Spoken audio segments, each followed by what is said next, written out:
Hello, welcome back to the How to Take Care of Yourself podcast. I'm Veronica Wolff-Casey, and I am so glad you're here. Last episode, I told you the story, the years of practice and trying to take care of myself, the constipation, the depression, the anxiety, how I followed every protocol perfectly and nothing worked, how the problem wasn't the framework necessarily. It was that the framework was incomplete for my specific metabolic state. And I ended that episode with a promise. And that promise was that we're going to go deep into why everything you've been told about fiber, carbs, and moderation is quietly destroying your metabolism. Let's get into it.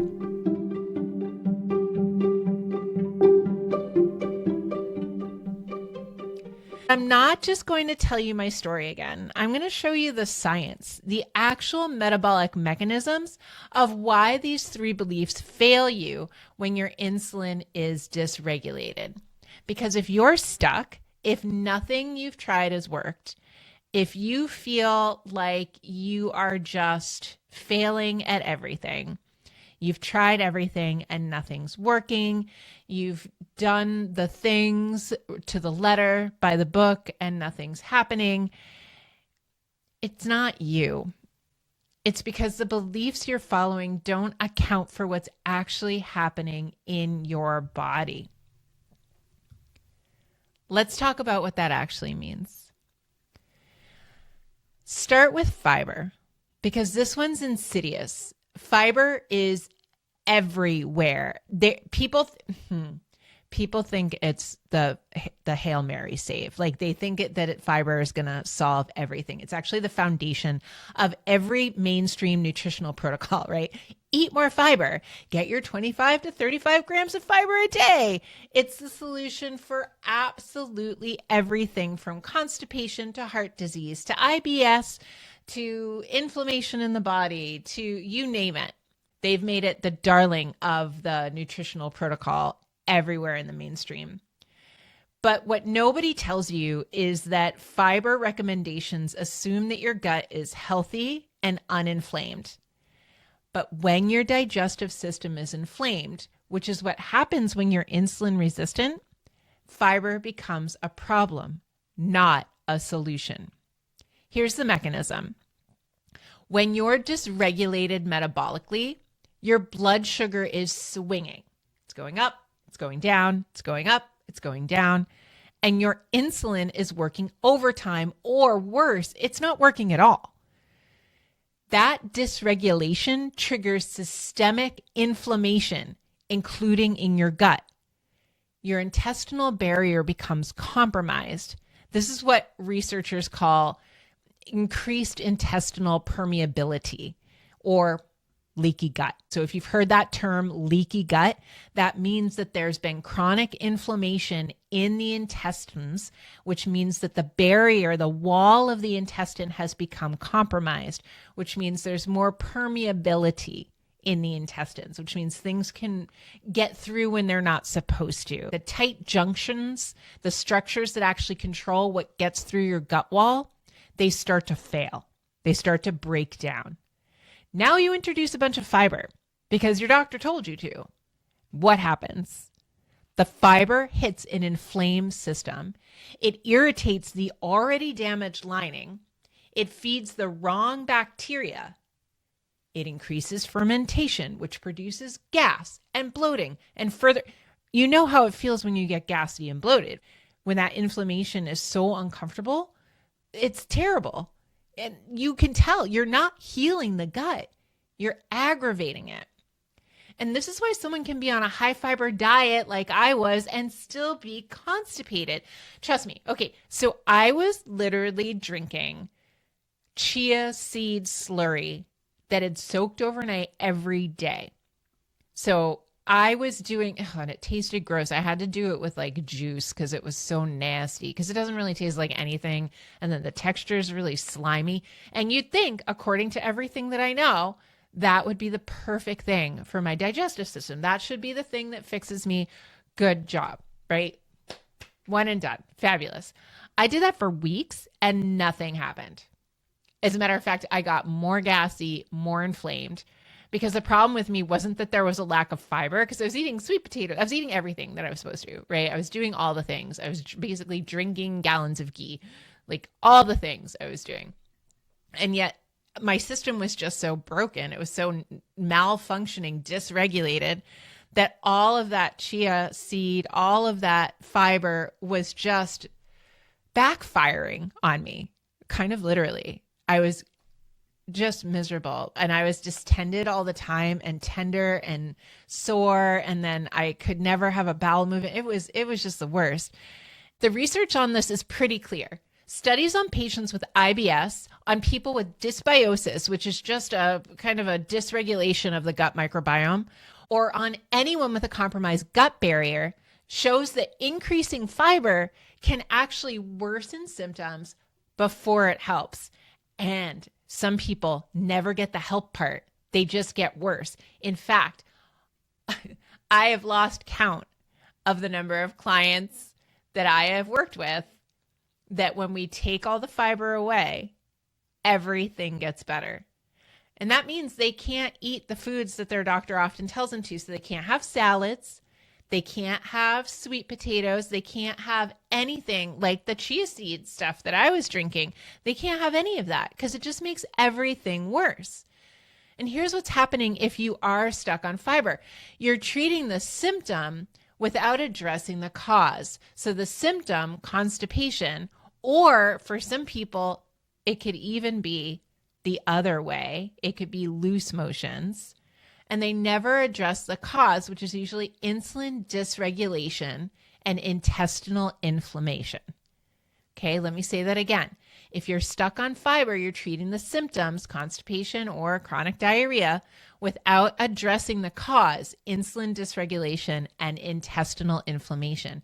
Your gut can't move things, or it's moving things too fast because your metabolism is dysregulated, not because you need more bulk. And it's fascinating to me because either of those things, constipation or loose motions, the textbooks all say, give them more fiber, give them psyllium husk, give them chia seeds, give them all the fruits and vegetables and plants that do that. But it doesn't help. For a vast majority of people, it just keeps them feeling stuck. It keeps them feeling sick. It keeps them questioning why it won't end, because they're doing what the doctor tells them. And so then they end up thinking that they're just fundamentally broken, and they're not. And I have to say, though, when I cut carbs and fiber containing foods, the inflammation in my gut resolved. My insulin stabilized and my intestinal barrier started healing. And then my digestion worked again. And it was because I stopped eating fiber and I stopped eating all the foods that were destroying my metabolic health in the first place. And it wasn't just the cutting out of fiber. I had to cut out all the foods that were keeping my insulin elevated. So that means I had to cut out all the carbohydrates. For me, I had to cut out all the carbohydrates in my diet. Some people only have to drop down to like 50 grams of carbs a day or something like that. But if I stay around zero, and it's not forever, and I have to say this clearly, like you may not have to cut all the carbs. I mean, some people do, but you may not have to cut all the carbs out of your life forever. You might have to just do it for a period of time. But I would say that it's probably not good. We eat way more carbohydrates as a nation, as a people than we should. We're not actually built for that. Those foods are meant to be starvation foods, but we eat them anyway, which is ridiculous. So if you're dysregulated and your body is not tolerating things, I would say if you have any clinical symptoms at all, before we head into medications or other things, we should look at diet. And one of the first things I think is remove the fiber containing foods, remove all the, full-blown carbohydrates. And that means getting rid of things that you think are healthy, like salads, like fruit, like whole grain breads. All of those things are going to cause an issue if you're dysregulated. And there are going to be people who are listening to this podcast and are like, that's not me. Great. I'm so happy for you that nothing's going on. Like, that's fantastic. Kudos to you. Carry on. This probably isn't about you. But There might be someone in your life, a loved one that's suffering, and you listen to this and think, oh gosh, this might be helpful for them. And it also gets you painted as the person who's ruining everything. Because when you tell someone that they can't eat carbs anymore, they tend to get a little sad because carbs are very addictive and people don't want to give up something that feels good to eat mentally, even if it doesn't feel good to eat physically. You know what I mean? All right. The second belief that screwed me up was carbs in moderation. And this one kills me because it's dressed up in this language of wisdom and balance. Moderation is a virtue. Too much of anything is bad. Everything in balance. It's super elegant, right? It's culturally resonant and it's completely incomplete for someone with insulin dysregulation. Here's why. Carbohydrate tolerance is individual. It's not universal. And I would also say here that the carbohydrates that we have now are not the carbohydrates we had before. Even just 50 years ago, the food is very different now. Your carbohydrate tolerance depends on your insulin sensitivity. And insulin sensitivity is not static. It changes based on your metabolic health, your sleep, your stress, your activity level, even your circadian rhythm, your cortisol level. It all changes what you're able to do. And we know that for certain other things like sleep. That's obvious. If you're super stressed out or, you're not paying attention to things, your sleep can get cuckoo banana cakes. But insulin sensitivity is even more dependent on all of this because when you're insulin resistant, your cells aren't responding to insulin signals properly, your pancreas compensates by producing more insulin. You end up in a state of what's called hyperinsulinemia, which you don't have to remember that word, but you'll probably hear it again. And what that just means is that your insulin levels are chronically elevated. Now you eat carbohydrates, even a moderate amount. What happens? Your blood sugar spikes. Your already elevated insulin spikes further to meet that blood sugar spike. Your cells still don't respond. Your brain gets the signal, we need insulin. So you produce more and you've just fed the dysregulation. So you just keep going with it. And that's why moderation doesn't fix this. It just delays the problem because it's like, I used to say this about other things, but I think it fits here too. If your house was on fire, you wouldn't pour a little more gasoline on it because even a little bit of extra gasoline in that particular instance would cause a bigger problem. So it's the same thing with insulin resistance. Moderation just keeps you stuck. Moderation kept me stuck. So here's the, just so you get an idea. I was like, I know sugar's bad. Great. Totally understand that. So we got off all white sugar after a fashion, except for around holidays, like normal humans, we'd eat sugar at the holidays. That's fine, right? Sure. But when it wasn't the holidays or even around the holidays, I would try to cook with what I thought were healthy sugars. What are the healthy sugars? I even told people this, and I'm so sorry if that's something I led you to believe. Coconut sugar, maple syrup, honey. We're told these are the healthy sugars, agave. But here's the deal. Sugar is sugar is sugar. And I know people are going to come at me for this and too bad, so sad, but sugar is sugar is sugar. And it doesn't even have to be actually sugar. It can be anything that has carbohydrates because anything with carbohydrates turns to glucose in your body, full stop. Right? I used to think there's some magical process that happens if it's coconut sugar. That's going to be somehow good. No. Your blood sugar will rise just the same. So that was my beginning of my journey. So get rid of all the white shitty sugar and eat good sugar. And then I was like, okay, so maybe that's not good either. So we'll just eat, plants that are sweet, like sweet potatoes and dates and raisins. Oh, but here's the deal. Those still raise your blood sugar, and fruit with fructose is even worse, especially vis-a-vis glycation in the body, which we're not going to get into glycation today, but just so that you know what it is. Glycation is like the caramelization of your cells. It's like what kind of breaks them down faster and causes you to age faster. It's not great. The metabolic cost of dysregulation isn't about portion size, it's about fuel selection.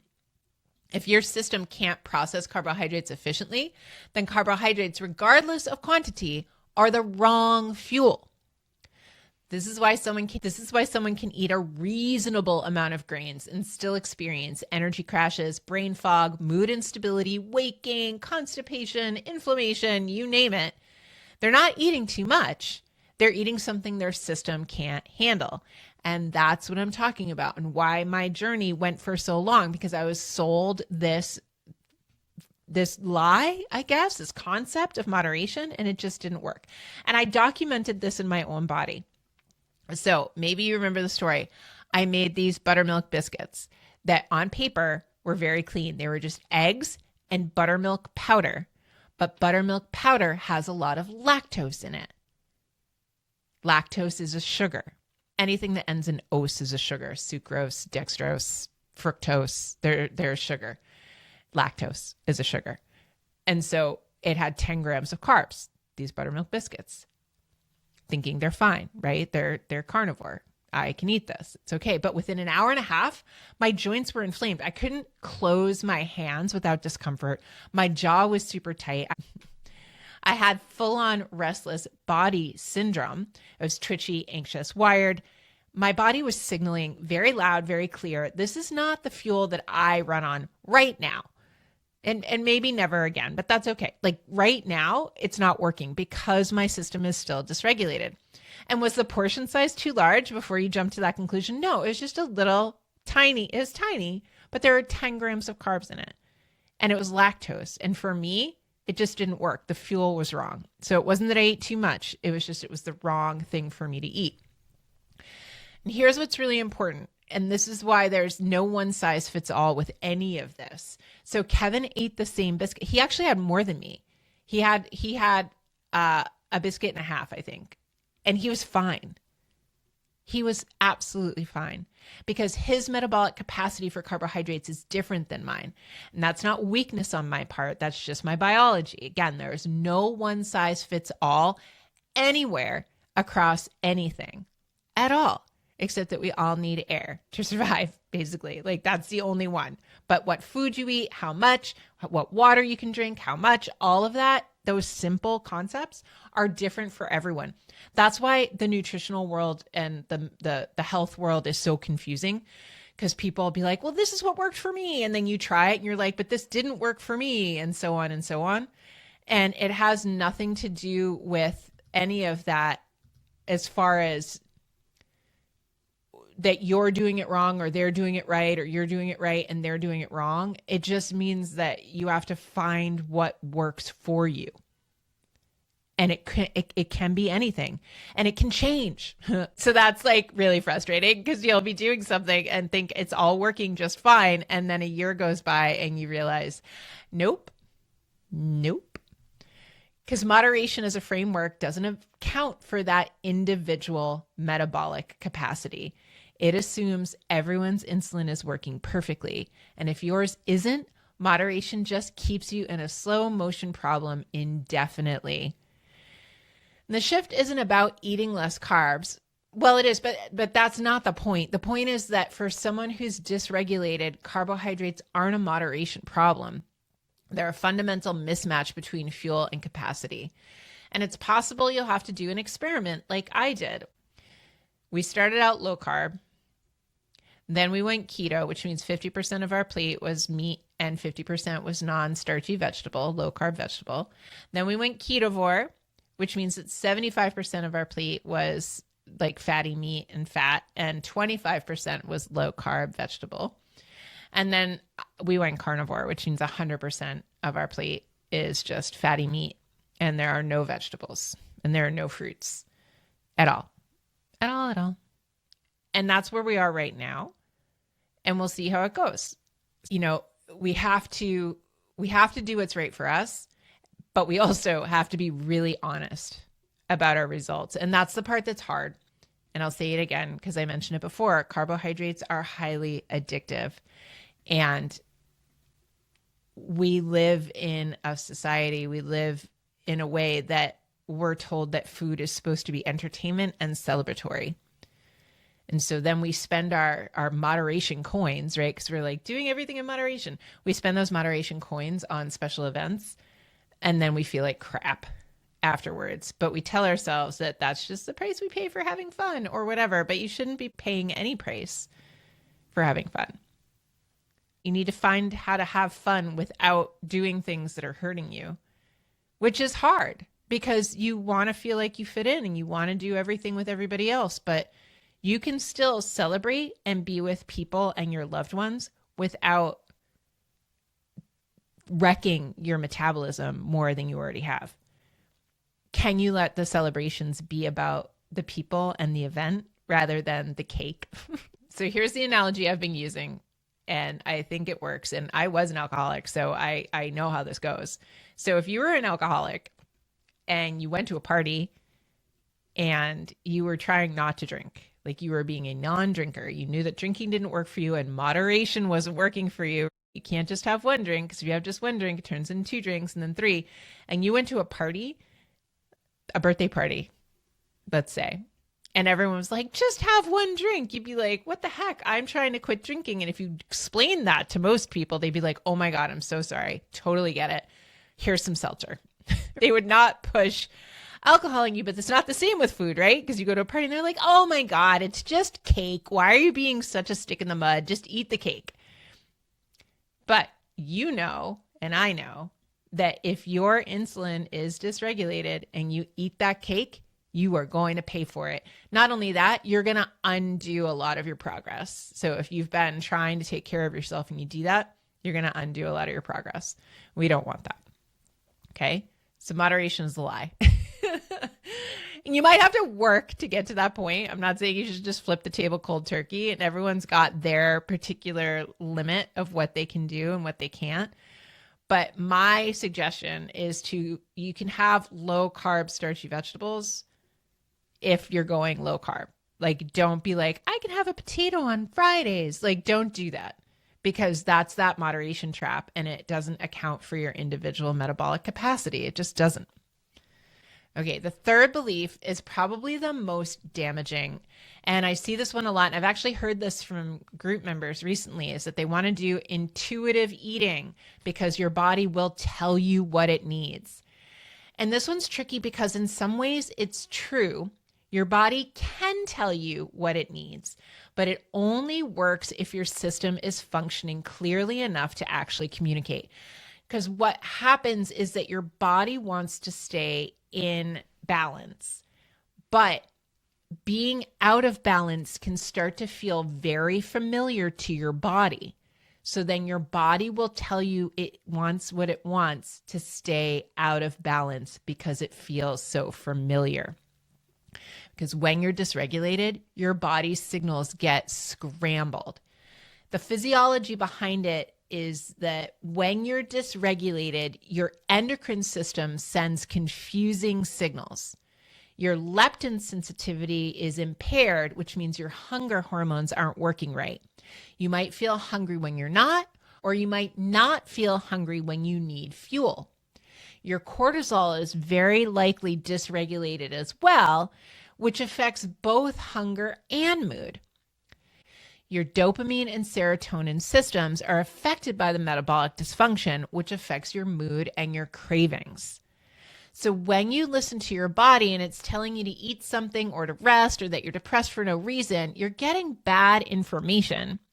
Your body isn't lying, but your metabolic system is too broken to send coherent signals. It's like trying to tune a broken radio. You can hear it's transmitting, but you can't make out what it's saying. It's like you'll get to a station, you can kind of hear like, oh, there's a signal there, but oh, it sounds garbled or it's just not coming through clearly. That's what happens with your body when these systems are so dysregulated. I was depressed for years, not situational depression, not like when things bad that happen. Like, it's fine to be sad and grieving when things happen, but if nothing's happening, if everything in your life is good and you're still depressed, that's a problem. Like, I just had this baseline of sadness that I thought was permanent, and it had been part of my life for a very, very long time. This was just I thought it was just my normal until it went away. I really thought it was my normal. And I listened to that signal and I really did think like, that's just who I am. Like this is part of who I am. There's nothing I can do about it. And I'm just going to have to live with it. It's my body telling me that I am the kind of person that struggles with mood. I'm always going to be depressed. I'm always going to have anxiety, and there is nothing I can do about it. But I wasn't depressed because of who I am. I was depressed because my metabolic system was dysregulated. My brain was not getting the fuel it needed. My blood sugar was cuckoo banana cakes, up and down and up and down and up and down. The highs were really high and the lows were really low. And it wasn't great. My insulin was out of control. But once I fixed the fuel, the signal became clear. And it was mind-blowing how clear everything got. I remember just thinking, I didn't know I could feel like this without drugs or alcohol. I didn't realize I could just feel good in my body and my mind without anything doing that for me. This could just be me. It was crazy. But it was so clear that was the issue. And now when I'm depressed, it's because there's something that actually happened. Something situational. There's a coherent signal because I've calmed down the system. And that's my body telling me the truth. And I know this can be very confusing because we're taught to listen to our bodies. But if the signals aren't coming through clear, if we're already dysregulated, we can't trust the signals coming through. The framework says listen to your body. And that's good advice when your body is functioning correctly. But if your system is dysregulated, you're just getting noise. You're not getting the truth. And you can't trust a signal from a broken system. What you need to do is stabilize the system first. And that can take time. And then you have to learn how to re-listen. You have to relearn how to trust your body. You have to relearn what signals are correct and what aren't. And that can take time and patience. You have to be patient with yourself and the process. So all three of these different beliefs have something in common. Fiber assumes a healthy gut. Moderation assumes healthy, normal insulin sensitivity. And listening to your body assumes a functioning endocrine system. They're all true statements for the most part for someone metabolically healthy, although I make the argument that fiber isn't necessary for anyone. The studies aren't very clear on whether it's actually useful or not. Go look it up. Seriously. If you're dysregulated, your insulin isn't working right, your gut lining is inflamed, your endocrine system is sending scrambled signals, these beliefs become not just incomplete, but actively harmful. They keep you chasing the wrong variables. You eat more fiber and wonder why you're still constipated. You moderate your carbs and wonder why you're still crashing. You listen to your body and think you're broken when really your system is just too scrambled to speak clearly. I write about this in my Substack, and if you're not already subscribed there, I highly recommend that you go there. That's where I go deep dives and things like that. I also talk about it in my newsletter, and if you're not subscribed there, you should also do that. We get really clear on things, but understanding the science is only half the battle. The other half is actually about collecting data from your own body, because your body will tell you the truth eventually, but the system has to stabilize enough for it to actually be able to communicate with you, which is why I built the 7-day metabolic symptom tracker. It's not about tracking food like you're under surveillance. No, that's obnoxious. It's actually about creating a clear record of what happens when you eat different things. So energy, mood, digestion, inflammation, joint pain, sleep quality, all of it. It's free. Download it. Use it for 7 days without changing anything. Just watch. And by day 7, patterns emerge. If you don't see a pattern yet, do it for another week. Just because it says 7 days doesn't mean you have to stop at 7 days. You could do it for a whole month if you wanted to. Just print out 4 of them. But after a certain amount of time, patterns will begin to emerge, and you'll see which foods make you feel like yourself and which ones break you. That's real information. That's real data. Not a framework telling you what should work, but rather your actual body telling you what does work. The link is in the description. Grab it And if you want to go deeper into the metabolic science, the Substack post is there too. Because here's the absolute truth. You are not broken. I know I say this all the time, but it's so true. And so many people say this to me. They say, oh, I feel so broken. I need to reiterate. I need you to hear it. You are not broken. Your body isn't failing you. It's just whatever framework you've been working with, whatever you've been doing is incomplete. And now you know why. Now, if you haven't subscribed to this podcast, please do so now. Every person who subscribes helps me to make this podcast better and better. I'm on a mission to make people healthier through different modalities, but especially through metabolic health. There are new episodes every other Thursday on YouTube, Apple Podcasts, and Spotify. And if this is landing for you, please share it with someone who's been stuck on the same protocol for years, wondering why nothing is working.